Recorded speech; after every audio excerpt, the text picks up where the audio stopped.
on this edition of Great Lakes Now. You can see some of our builds here, some active builds. This was all farm at some point. How should land be used when we need housing and agriculture? The development pressure is happening now. It's happening as we speak. Trying out e-foiling on Lake Huron. This is the latest trend, and it's an adrenaline rush, super fun. And news from around the Great Lakes.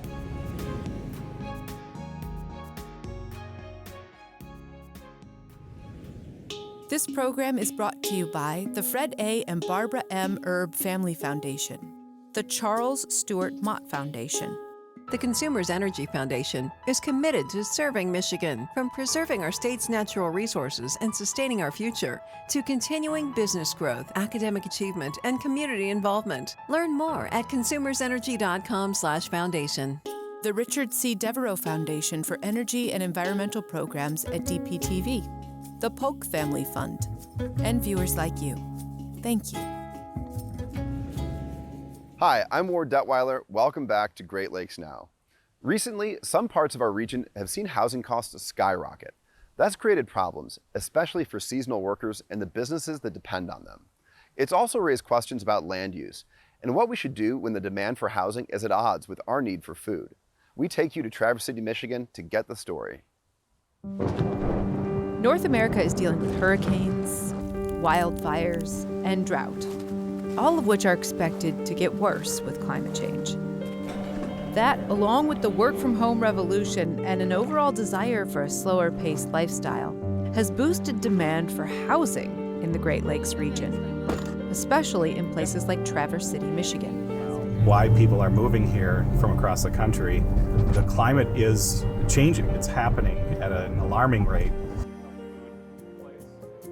Matt Hodges is a Traverse City broker and developer, and owner of a real estate firm, Cultura Group. Matt grew up in Traverse City and agreed to show us around the area. Although we do have, some would call a harsh winter up here, it's still nothing compared to losing everything at any given moment. So I think people are looking at our area as a safe haven to what's happening across the country. Out-of-state buyers are reshaping the local economy.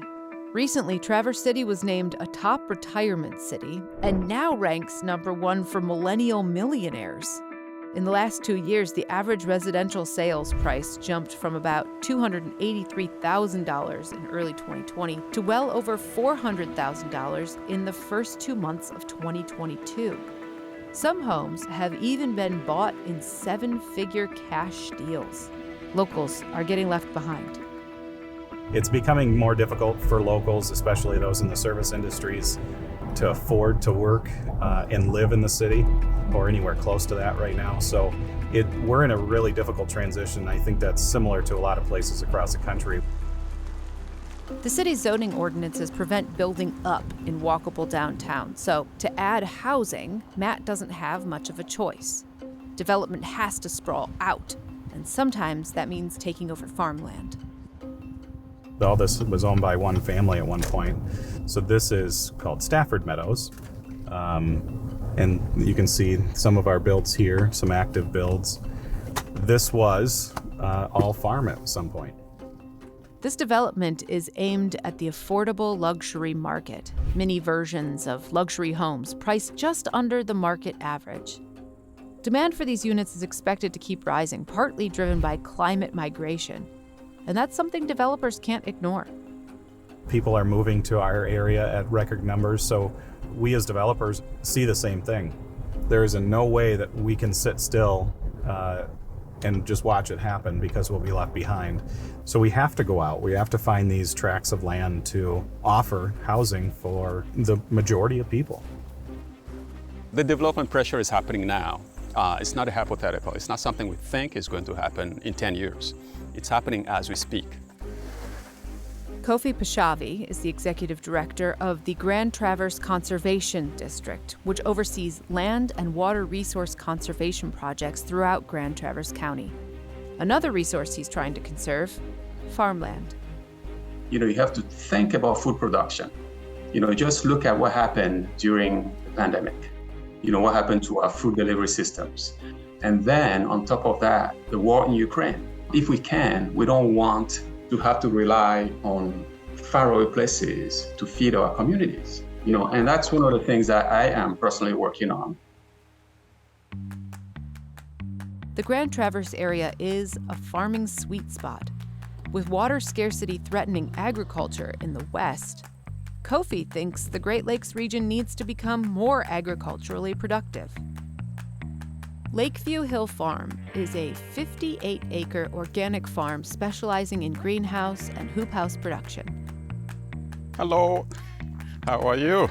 If you look at here, they are growing carrots, they are growing peppers, tomatoes, a very diverse, produce that they take to market. So it doesn't get any more fresh than this. Yeah, absolutely. Kofi envisions Lakeview Hill as a model. This is what the future of farming in this area could look like. This is a greenhouse they are using to grow tomatoes and peppers. Helps them extend the season. But the average age of farmers and ranchers in the U.S. is 58. So moving toward a future that looks like Lakeview Hill Farm requires fostering a whole new generation of farmers. And Kofi has a plan for that. This is the Meyer Farm, and this is going to be the site of the Incubator Farm program. In 2020, Kofi founded the Great Lakes Farm Incubator Program. Soon, this plot of land will become a classroom where beginning farmers will learn how to start a sustainable farming business. I've been fantasizing over this program for a long time, but now it's happening. The inaugural class will start training in spring 2023, but they face a big barrier to farm ownership. Competition from developers is making it harder to keep farmland in farming. So land acquisition is the biggest barrier for a beginning farmer. The cost of land is pretty high. And then on top of that, the equipment, whereas the developer has a deeper pocket. There's the dilemma. By developing farmland for much needed housing, are we threatening our own food supply?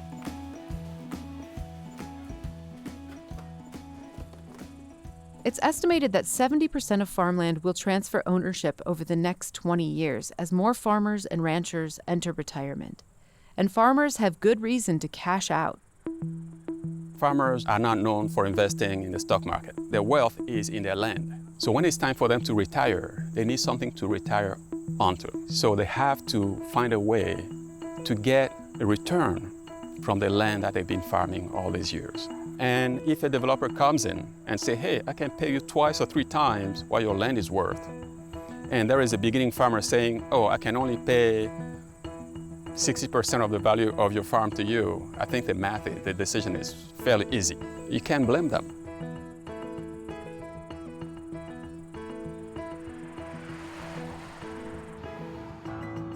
Louis Rasho is a third-generation farmer and owner of Rasho Feed. His grandfather settled the land in 1900, passed it on to his father. And now that Louis is considering retirement, developers are making offers. They want to see us feeding the chickens. You want to hand feed them? Chick, chick, chick, chick, chick, chick, chick.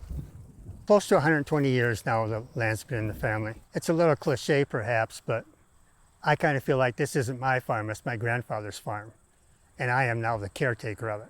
Those woods are mine. To that set of pines down there out to the road. This used to be 80 acres, but we sold off some down in the south end. Kofi wants Louis to lease his land to the Farm Incubator program or put it in a conservation trust. But Louis is on the fence. I say my roots run pretty deep here. It's hard to pull them up and move away. I thought about putting it in a conservancy situation where it couldn't be developed. But then I felt that wasn't fair to my children or Holly's children. If someone gets in a medical emergency and they need money to survive on, they have this as a resource. So as much as I want to see it open, once I'm gone, it's up to the next generation, I guess. If climate change drives more people to the Great Lakes, the region will need more housing and more food. The next generation will decide how land gets used. Issue of growing food and the issue of housing humans, right? We have to do both, and we can do both, right? You can only grow food in certain spaces, and it behooves us to preserve those spaces that can be used for growing food and keep them in agriculture. You know, we're not just talking about keeping farms where they are, the way they are in perpetuity. You know, we're talking about better farming, better farmers. And I think we can do it. This looks like a weed field, but it actually has pumpkins and squashes in it. Developers like Matt are weighing the highest and best use of land. But when we talk about farming, if it's not producing a yield that makes sense, then the highest and best use is no longer farming. It becomes something where, is it going to be better for housing? Is it going to be better for commercial activity, a shopping center? Where do the dollars land in it? Yeah. Once the farm is gone, and houses or commercial, whatever goes up, you can't go back. There's no opportunity to go back to a farm once it's sold. I don't know the answer to that. That's a big question. That's a big one. For more about housing, agriculture, and economic development in our region, visit greatlakesnow.org. There are lots of ways to have fun out on the lakes. For our next segment, Great Lakes Now contributor Ian Solomon headed to Tawas City, Michigan to try something new. For years, water sports enthusiasts have been chasing the wind on the Great Lakes. Windsurfing, kiteboarding, even surfing. But I heard about a new trend in water sports, one that doesn't depend on a strong breeze. It still uses a board, but the board is powered by a small electric motor. It's called e-foiling, and it's been riding a wave of popularity all along the Great Lakes. This is the latest trend, and it's an adrenaline rush, super fun. Mark Kuban has been coaching and teaching water sports for nearly 20 years. He's a native Detroiter and owner of Motor City Kiteboarding in Tawas City, a town in Michigan along the shores of Lake Huron. He said he'd be willing to let me try out e-foiling, so I decided to pay him a visit. Mark, how you doing? Good, how you doing? Mark Kuban. Nice to meet you. Thanks for having us out here today. Thanks for coming. So this space, Tawas Bay, does this have a significance in this sport specifically? Is there something special about it? Shallow water, sandy bottom, localized wind conditions. We get thermal winds. Even when it's not forecasted, we usually get a nice little breeze that kicks up early afternoon. So anything hydrofoil related with a kite doesn't require high winds. And Tawas is incredible because any wind direction works depending on where you're coordinated. So we're bayside here, Tawas Bay. If you drive into the state park, you're lakeside. So we get varying wave conditions, flat water, waves, small wave, medium wave, big waves. It's awesome. Mark teaches traditional water sports, like kiteboarding, where the wind propels a surfer on a board with a kite. A great sport in the summer, and Mark teaches snow kiting in the winter too. But he also teaches this new thing in water sports, hydrofoiling. So the board has a wing that extends into the water, and as the board gains speed, an upward force lifts the board, making it literally glide over the water. It can be propelled using a kite or a wing. Wing foiling. You have a wing, you hold it like a boom, kind of like a windsurf sail, and you're on a board with a hydrofoil attached to it, and you pop up on foil and the wing pulls you around and you surf the wave. Kite foiling, there's a lot more gear involved. You have a waist harness, you have a control system, you have 4 lines that are connected to a kite that's 24 meters in the sky. Kite foiling, you need a big area to set up, you need consistent breeze, the wind speed has to be just right. And with e-foiling, you don't need a kite or a wing, or even the wind, just that small electric motor.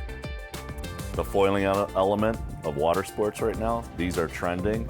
Definitely difficult to do, but at the same time, it doesn't require wind. Like what I'm going to teach you to do today is e-foiling, electric foiling.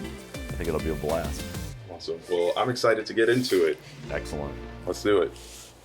I was ready to get started, so we headed outside where I could get familiar with the equipment. It's a personal watercraft. You have a wireless remote like this guy. You put that in your right hand. And you have a motor here based on your, your trigger. Yep. Perfect. Press this button. There we go. Oh wow, there we go. Go ahead and hit the... How cool is that? I'm excited. Yeah. I'm excited. That excitement comes at a cost. E-foiling boards start at around $10,000 and can be customized for the rider. Today, Mark will be giving me pointers remotely. Okay, so there's a mic and a headphone set. So there's a headphone set in this helmet. Yep, and I can be a long distance away from you, and I can coach you on the fly. Wow. And kind of tweak your skill sets, what you're doing right, what you're doing wrong. Okay. Gonna need it. Yeah, for sure. The battery life on the board is about 90 minutes, and it'll go up to 30 miles per hour. Now that's pretty fast, but it wasn't the speed I was concerned about. I'm nervous. It's about 65 degrees. That water looks like cold water.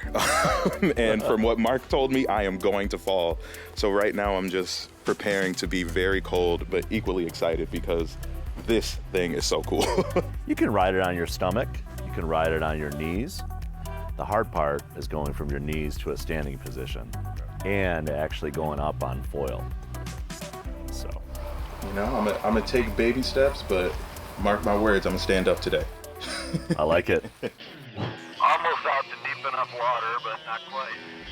Oh, away we go. Here we go from our belly to our knees. This is definitely harder than it looks. I was worried about the water temperature when I should have been worried about staying on the board. You have to maintain a certain speed, so taking it slow isn't much of an option. But after a while, I got the hang of it enough to cruise around. Standing up, not so much. Man, that is the most fun I have ever had on a Great Lake. That is the first time I've ever been on a motorized watercraft. Moving on the water that way, just on your body, inexplainable feeling, and wiping out, of course, another inexplainable feeling. Didn't know which way was up, which way was down, but I'm so thankful to Mark, which was an amazing lesson. I almost got on my legs. I wanted to stand up so bad, but I couldn't. And I definitely want to try that again. I think Ian did great. Like in the early stages, there's nothing easy about the hydrofoil. Like every little stance position, every weight shift, every, you know, you got to keep consistent speed. The more speed you have, the more balance you have, and I think you realize that. Yeah. But we got you to where you were attempting to stand. Right. And we were only out there not even an hour, probably. Yeah, probably not. So it'll get easier if you proceed from here. Listen, don't be surprised when I come back. Sounds good. This is blowing up along the Great Lakes. It's just an extension of all water sports, but this is super fun, and you can do it on any lake, any body of water. That was amazing and equally difficult, but I will certainly be back to give e-foiling another try. I'm getting on my feet next time. For more ways to enjoy the lakes, visit greatlakesnow.org. And now it's time for The Catch, which takes you around the Great Lakes to hear from reporters about the issues they're covering. Michigan Radio's Brianna Rice has some good news about Great Lakes piping plovers. These birds have been on the endangered list since the 1980s, when they were having as little as 12 to 17 pairs of breeding parents. And then, we're not really sure how many babies come from that, because sometimes they don't all make it. Chicks become fledglings if they live longer than 23 days and can fly. They have to face a lot of obstacles, humans, dogs. As more people move along the Michigan Lake shoreline, there are raccoons and other animals coming with them. So in addition to just, elements coming in. But in 2022, there were 150 fledglings born to 72 breeding pairs. That's the biggest brood of fledglings since Great Lakes piping plovers were listed as federally endangered in 1986. Brianna says researchers and conservationists have played a big role in the comeback. They're trying to get back to at least 150 breeding pairs, but the real hope is to get back to the heyday of 200, 300 breeding pairs and parents.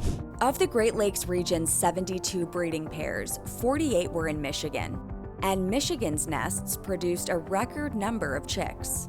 Sleeping Bear Dunes National Lakeshore alone had 31 plover nests and produced 66 fledglings, almost half of the fledglings from the entire region.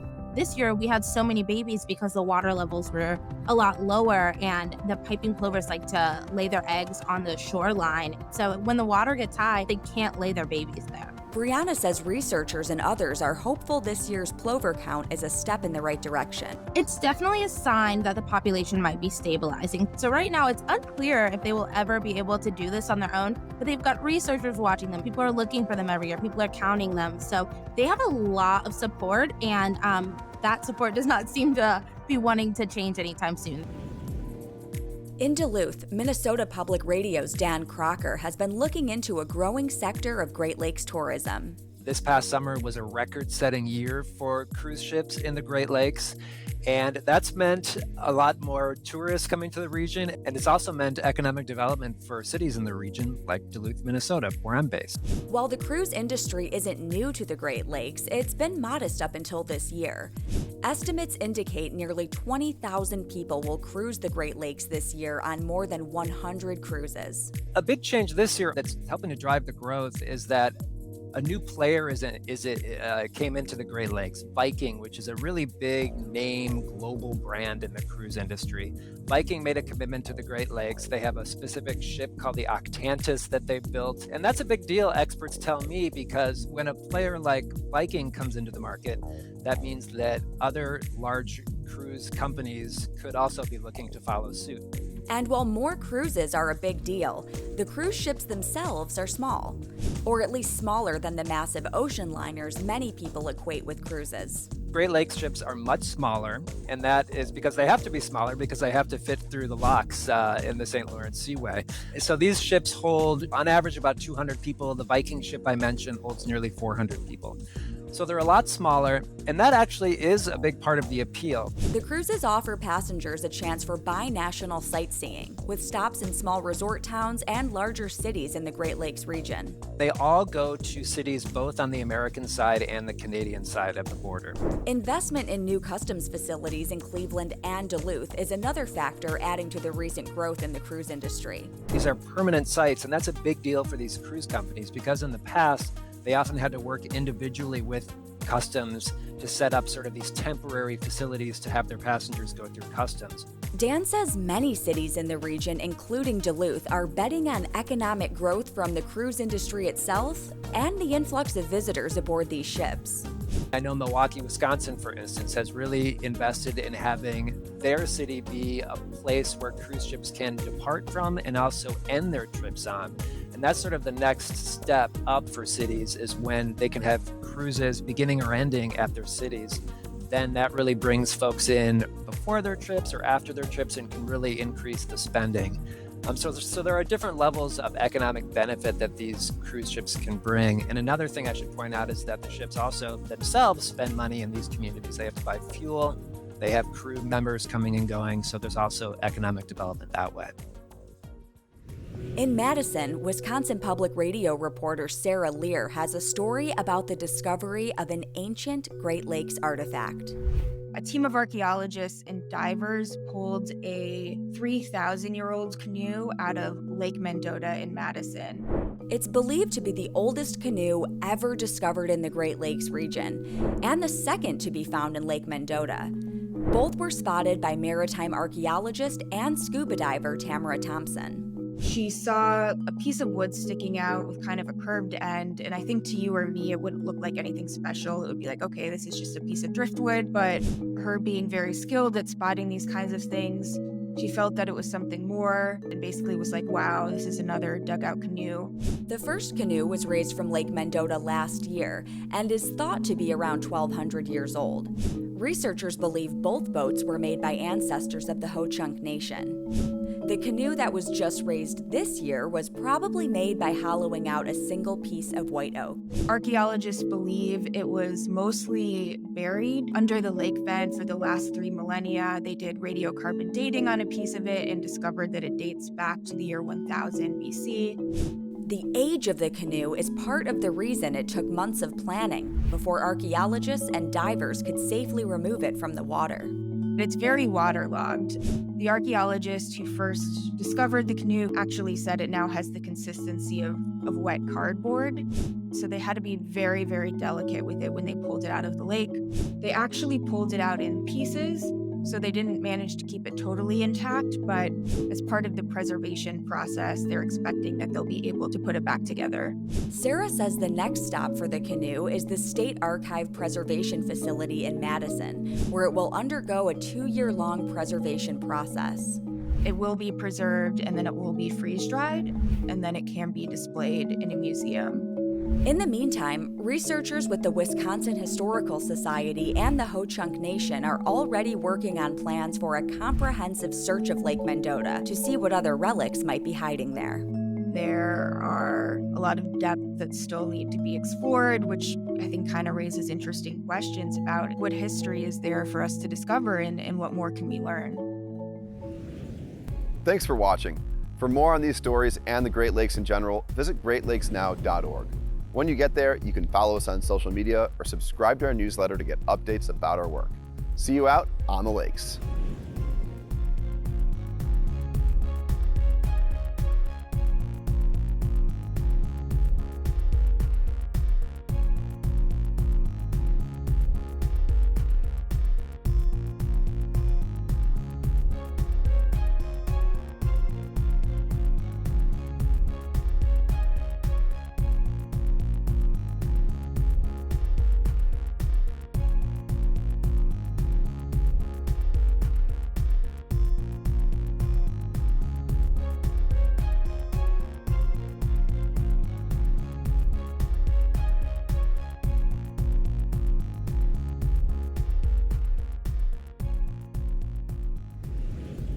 This program is brought to you by the Fred A. and Barbara M. Erb Family Foundation, the Charles Stewart Mott Foundation.